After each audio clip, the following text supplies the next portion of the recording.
Bom dia, telespectador da TV Candidez. É com muita alegria no coração que nesta manhã eu, Vicente de Paula Cardoso, tenho o prazer de apresentar o programa Nova Era, de que é uma realização da AME, Aliança Municipal Espírita, com a coprodução do CEP, Centro de Estudos e Pesquisa Espírita. O programa Nova Era é uma proposta espírita e que traz para todos vocês, telespectadores, temas palpitantes, temas doutrinários, temas da atualidade. E o programa Nova Era, como sendo uma proposta espírita, ele traz uma temática diferente nesta manhã desse sábado. Eutanásia, na visão espírita.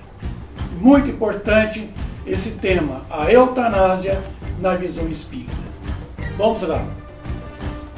Nossa bibliografia são essas obras básicas da codificação espírita kardeciana: Consolador de Emmanuel, Religião dos Espíritos, Dias Gloriosos da Joana de Ângeles, Após a Tempestade, Bíblia Sagrada, enfim, obras bastante pertinentes.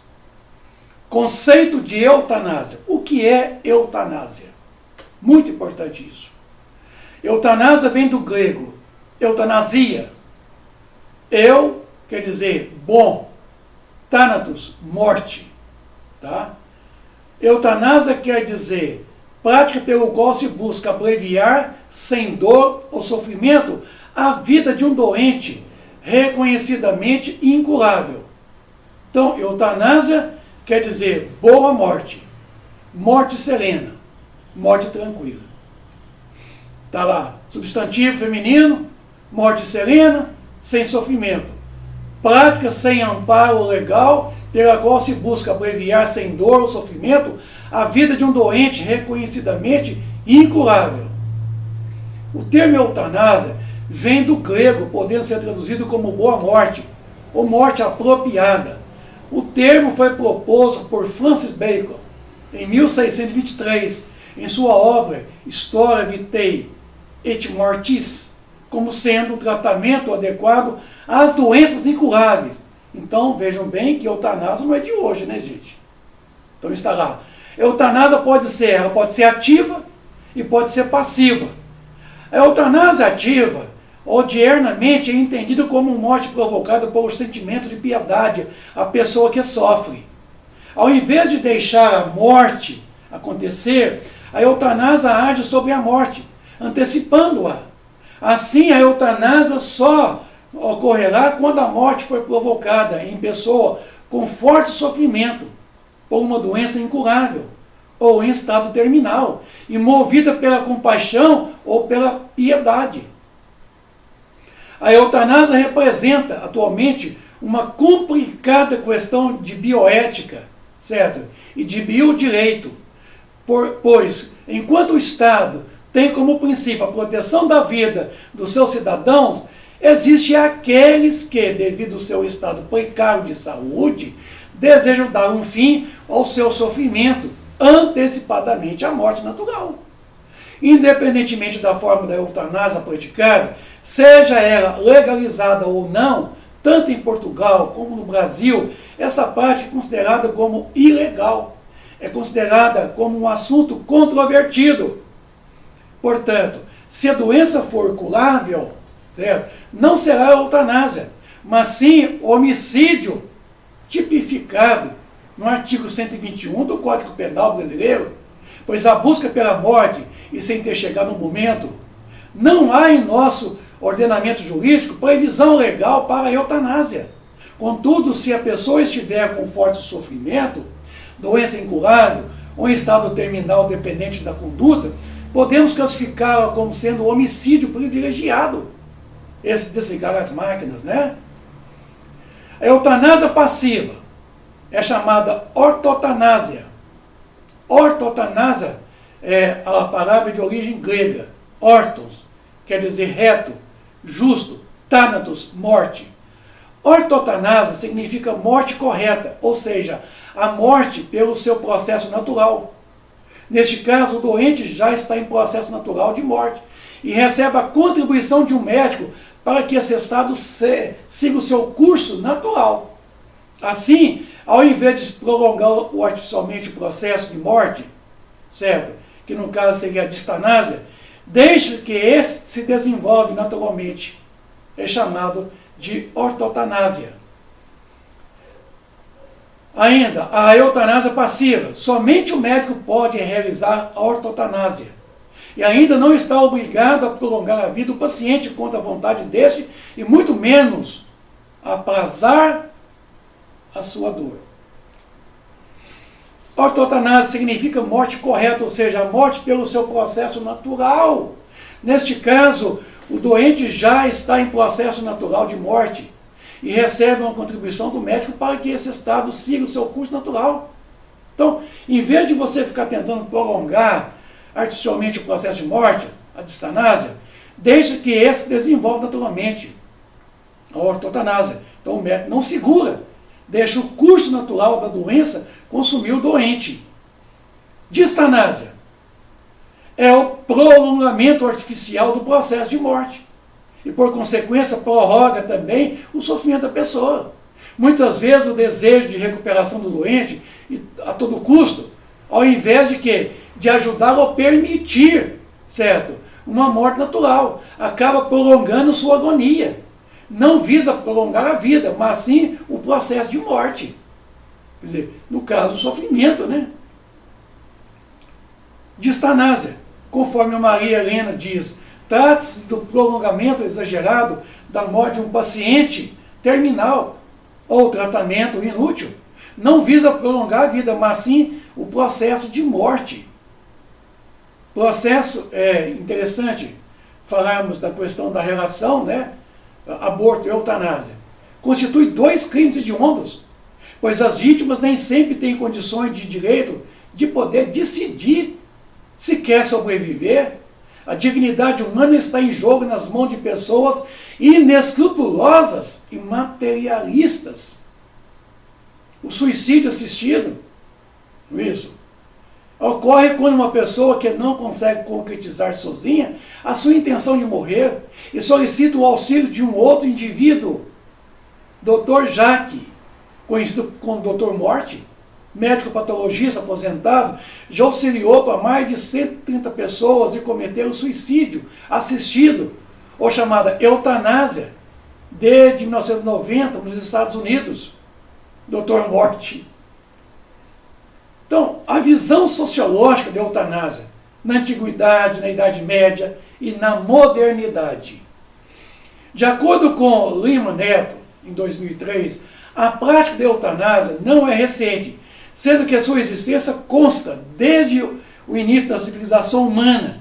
O debate com relação aos valores sociais, culturais e religiosos envolvidos na eutanásia já ocorria na Grécia Antiga, onde filósofos como, por exemplo, Platão, Epicuro e Plínio já escreviam sobre a questão da eutanásia. Platão, em sua obra República, definiu um caráter solucionador, defendendo o homicídio dos velhos, dos incapazes mentais e dos doentes, sendo que Sócrates e Epicuro defendiam diante do sofrimento resultante de uma dolorosa doença, justificava a prática suicida. Era frequente a prática de eutanásia entre os cidadãos exaustos da carga do Estado e da própria existência. Então, tem o de espartano, está lá, ó, na Grécia. A chamada eugenia, né? É uma lei não escrita, é o dogma mais importante para os espartanos. Consistia em sacrificar toda e qualquer criança que nascesse doente ou com deficiências, fossem físicas ou mentais.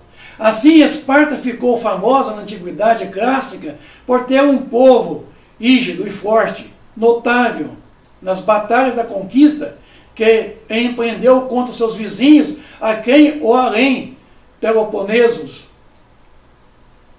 Da perspectiva da ética médica, tendo em contato, quer dizer, a conta e o juramento de Hipócrates, segundo a qual considera a vida como um dom sagrado, sob a qual o médico não pode ser juiz da vida ou da morte de alguém.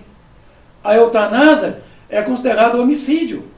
Cabe assim ao médico, cumprindo o juramento hipocrático, assistir o paciente, fornecendo-lhe todo e qualquer meio necessário à sua subsistência.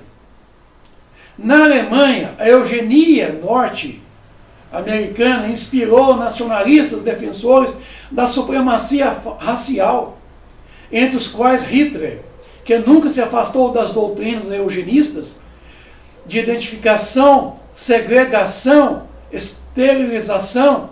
A eutanásia é extermínio em massas dos indesejáveis.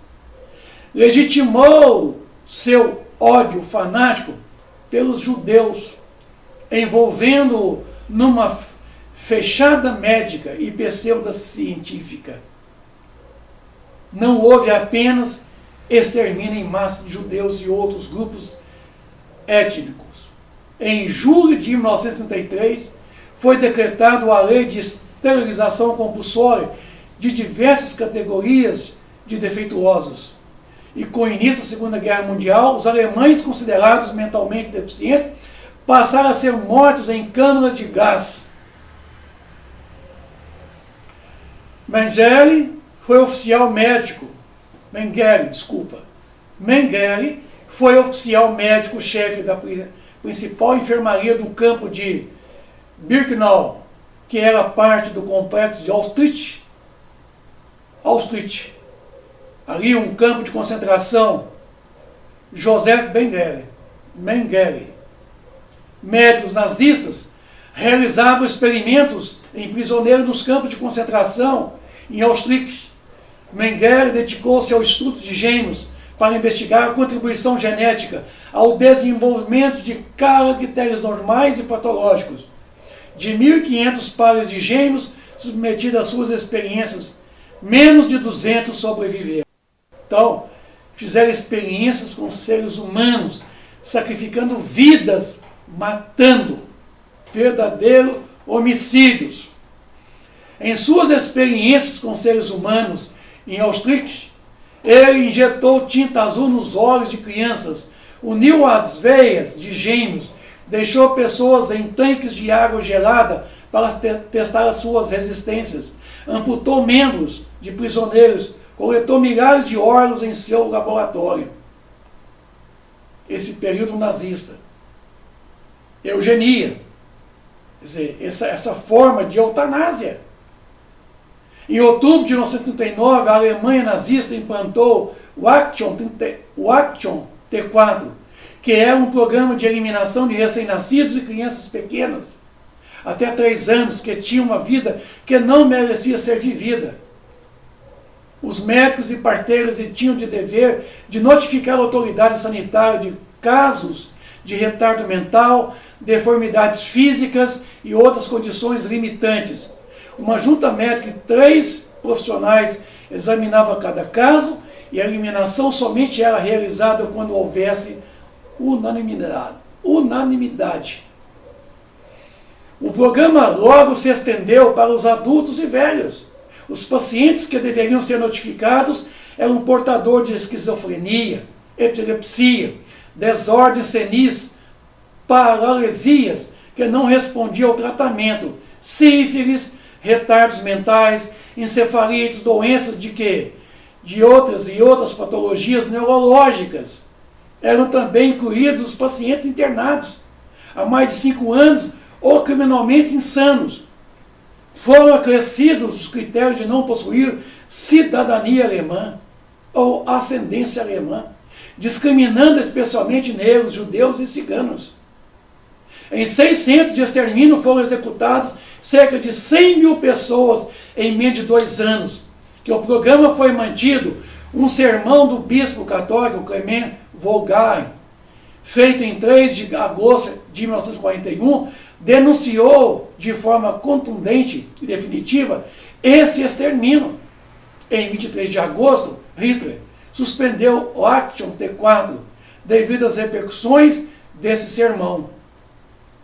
Aqui, Teresa Marie Schrader, de 41 anos, que supostamente estava em processo de separação conjugal com seu marido, Miquel Chava, teve uma parada cardíaca em 1990, talvez devido à perda significativa de potássio associada à bulimia, que é um distúrbio alimentar.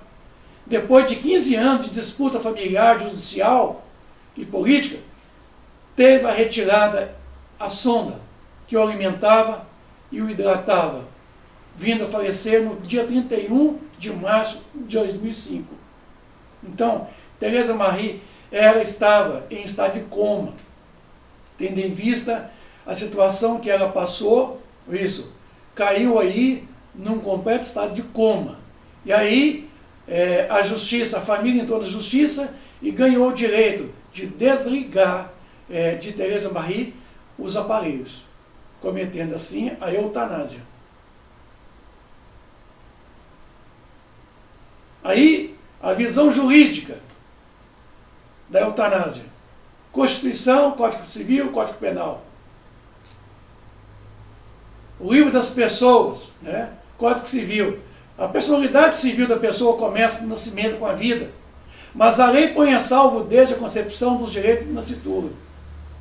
Todos são iguais perante a lei, sem distinção de qualquer natureza, garantindo-se aos brasileiros e aos estrangeiros residentes do país a inviolabilidade do direito à vida, à liberdade, à igualdade, à segurança e à propriedade nos termos seguintes. Então, no artigo 5 da nossa Constituição, nos garante o direito à vida. No artigo 227 da mesma Constituição, é dever da família, da sociedade e do Estado assegurar à criança, ao adolescente, em absoluta prioridade, o direito à vida, à saúde, à alimentação, à educação, ao lazer, à profissionalização, à cultura, à dignidade, ao respeito, à liberdade e à convivência familiar e comunitária, além de colocá-los a salvo de toda forma de negligência, discriminação, exploração, violência, crueldade e opressão. Então, veja bem aonde está constituído os nossos direitos. Está lá, 226, a família é base da sociedade.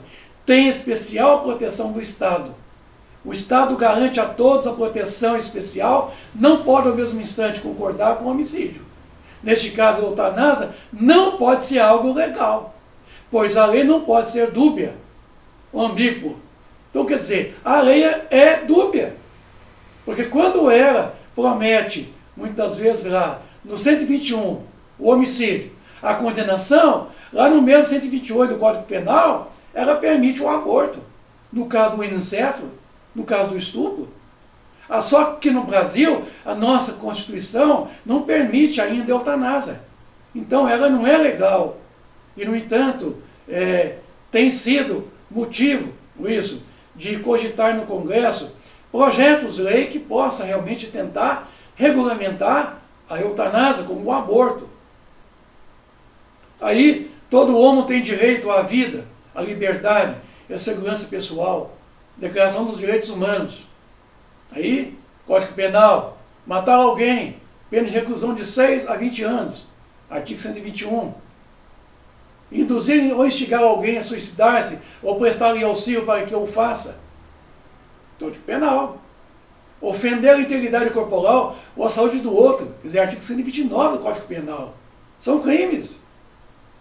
Deixar de prestar assistência quando possível fazê-lo, sem risco pessoal à criança abandonada ou extraviada, ou a pessoa inválida ou ferida, ao desamparo ou em grave e iminente perigo, ou não pedir, neste caso, o socorro de autoridade pública. Artigo 135 do Código Penal brasileiro. Eutanásia é uma questão ético-moral. Então, é preciso pensar muito isso. É uma questão ética, é uma questão moral, certo? E nós não podemos concordar hora nenhuma com essa prática hedionda, certo? Porque é preciso que a eutanásia ela tenha realmente um respaldo legal, no sentido de verificar que nem tudo que é legal é moral. Então, esse triângulo que está exposto aqui, certo? Da criação de uma bioética, de um biodireito, certo? Que não venha realmente permitir essa atitude de você desligar os aparelhos de alguém que está ali num momento praticamente final de vida, né? Então, Joana de Ângeles discorre, né? Lá no Livro dos Espíritos, no 880, qual o primeiro de todos os direitos naturais do homem? O de viver. Por isso é que ninguém tem o direito de atentar contra a vida do seu semelhante, nem de fazer com que possa comprometer a sua existência corporal. Então, o Livro dos Espíritos, Joana de Ângeles, aqui, ó, no livro Após a Tempestade, ela discorda plenamente. Emmanuel, no livro Consolador, também discorda plenamente. Eu vim para que as ovelhas tenham vida, e para que tenham em abundância. Então, meus amigos, vida. Nós não damos vida ao corpo, certo? Nós não podemos tirar a vida do corpo. Quem dá vida é Deus.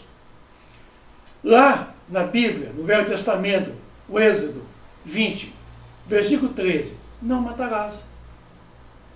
Lá, não matarás. Deuteronômio 5, 17. Ouviste que foi dito aos antigos, não matarás, mas qualquer que matar será réu de juízo. Lá, Mateus 5, 21. Êxodo 21, versículo 22 e 25. Se homens brigarem e acontecer que venha a ferir uma mulher grávida, essa der à luz sem nenhum dano, eles serão passivos de uma indenização imposta pelo marido da mulher e que pagarão diante dos juízes.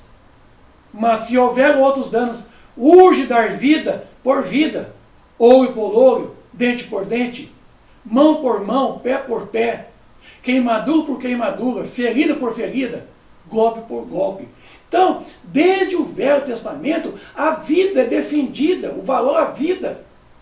Não temos o direito de matar, não temos o direito de desligar os aparelhos de alguém que está numa fase terminal. Então, é lei da natureza, o instinto de conservação. Livro dos Espíritos, pergunta 702, sem dúvida. Todos os seres vivos possuem, qualquer que seja o grau de sua inteligência, nos é puramente maquinal, raciocinado em outros, no caso nosso, né? Com que fim ortogou Deus a todos os seres vivos o instinto de conservação? Porque todos têm concorrido para o seu cumprimento. O cumprimento dos desígnios de Deus, da providência. Por isso foi que Deus lhe deu a necessidade de viver e preservar a vida. Acresce que a vida é necessária ao aperfeiçoamento dos seres. Eles o sentem instintivamente, sem disso se aperceberem. Tem o homem o direito de dispor da vida, da sua vida? Tem esse direito? Livro dos Espíritos, 944. Não! Só Deus assiste esse direito. O suicídio involuntário importa uma transgressão dessa mesma lei. Está aí. Então, a vida existe antes. Tá? Para os gametas masculinos, vivo, completamente vivo, certo? Vai penetrar no óvulo, o outro gameta feminino, e vai fecundar esse óvulo. Então são dois gametas vivos. O gameta masculino está lá, ó, o gameta masculino. E aqui, no momento da fecundando o óvulo vivo. Então a vida existe. Não somos nós que damos vida ao corpo. Quando uma pessoa vê diante de si um fim inevitável e horrível, será culpada abreviar-se de alguns instantes os seus sofrimentos, apressando voluntariamente sua morte? Livro dos Espíritos, 953. É sempre culpado aquele que não aguarda o termo que Deus lhe marcou para a existência. E quem poderá estar certo de que, malgrado as aparências, esse termo tenha chegado? De que um socorro inesperado não vem de último momento? Hein? Pode, no último momento, vir uma acréscimo de misericórdia e essa pessoa recobrada um estado de coma, certo? E voltar naturalmente à sua vida plena. Concebe-se que, nas circunstâncias ordinárias, o suicídio seja condenável, mas estamos figurando um caso em que a morte é inevitável, em que a vida só é encurtada de alguns instantes. Então está na sua pergunta, né? É sempre uma falta de resignação e de submissão à vontade do Criador. Você antecipar, certo? A morte. interrompendo a vida. Quais, neste caso, as consequências do tal ato? Uma expiação proporcionada, como sempre, à gravidade da falta, de acordo com as circunstâncias. O fato, a intenção de desligar os aparelhos, a intenção de interromper a vida e causar a morte. Sabe? E a crueldade, a forma como se faz. Para terminar, o livro Consolador de Emmanuel, pergunta 106. A eutanásia é um bem nos casos de moléstias incuráveis? O homem não tem o direito de praticar a eutanásia. Em caso algum, ainda que a mesma seja a demonstração aparente de medida benfazeja. A agonia prolongada por ter finalidade preciosa para a alma e a moléstia incurável pode ser um bem, uma única válvula de escoamento das imperfeições do espírito em marcha para a sublime aquisição dos seus patrimônios da vida imortal. Além do mais, os desígnios divinos são insondáveis e a ciência precária dos homens não pode decidir nos problemas transcendentes das necessidades do espírito. Um homem está agonizante, preso de cruéis sofrimentos. Sabe-se que seu estado é desesperador. Será lícito poupar-se alguns instantes de angústias, apressando-se o fim? Evangelho segundo o Espiritismo, capítulo 5, no item 28. Olha a resposta. Quem vos daria o direito de prejulgar os desígnios de Deus? Não pode ele conduzir o homem até a borda do fosso, para daí o retirar, a fim de fazê-lo voltar a si e alimentar ideias diversas das que tinham? Ainda que haja chegado o último extremo ao moribundo, ninguém pode afirmar com segurança que ele seja soado à hora derradeira. A ciência não se terá, certo, enganado nunca em suas previsões? Sei bem haver casos em que se pode, com razão, considerar desesperadores, mas se não há nenhuma esperança fundada de um regresso definitivo, a vida e a saúde existe a possibilidade, atestado por inúmeros exemplos, de um doente no momento mesmo de exalar o último suspiro, reanimar-se e recobrar por alguns instantes as suas faculdades. Então, meus amigos, temos que pensar muito, muito mesmo, antes de tomar as atitudes da eutanásia. Pois bem, esta hora de graça que lhe é concedida pode ser de grande importância. Desconheceis as reflexões que seu espírito poderá fazer nas convulsões da agonia e quantos tormentos lhe pode poupar um relâmpago de verdadeiros arrependimentos. O materialista, que apenas vê o corpo e em nenhuma conta tem a alma, é inapto a compreender essas coisas. O espírita, porém, que já sabe o que se passa no além-túmulo, conhece o valor de um último pensamento, de um último instante, no corpo físico. Minorai os derradeiros sofrimentos, quanto puderdes, mas guardai-vos de abreviar a vida, ainda que de um minuto, porque esse minuto pode evitar muitas lágrimas no futuro. São Luís, Paris, 1860. O Evangelho segundo o Espiritismo. Meus amigos do programa Nova Era, chega ao final desse sábado. Queremos aqui agradecer de público a audiência, a participação de todos vocês, telespectadores da TV Candidez. E é com muita alegria que prometemos no próximo sábado voltarmos aqui com outros temas. Queremos pedir a você, meu amigo, que o que foi aqui apresentado é uma proposta puramente espírita. Não é nosso ponto de vista. Então vamos dar realmente o valor à vida. Porque naquele último instante de um moribundo que está ali num leito de dor, que às vezes, num completo estado de coma, ele recobra a plenitude da sua existência corporal e volta a reviver naturalmente como antes. Então, não venha ceifar essa grande oportunidade reparadora, provacional, de um espírito que precisa passar por esses instantes para se depurar, certo? das suas faltas do passado. Um grande abraço a todos vocês, porque nós damos realmente valor às nossas vidas, à nossa existência corporal. Um grande abraço a todos vocês, fiquem na companhia de Jesus Cristo. Um bom sábado, bom dia.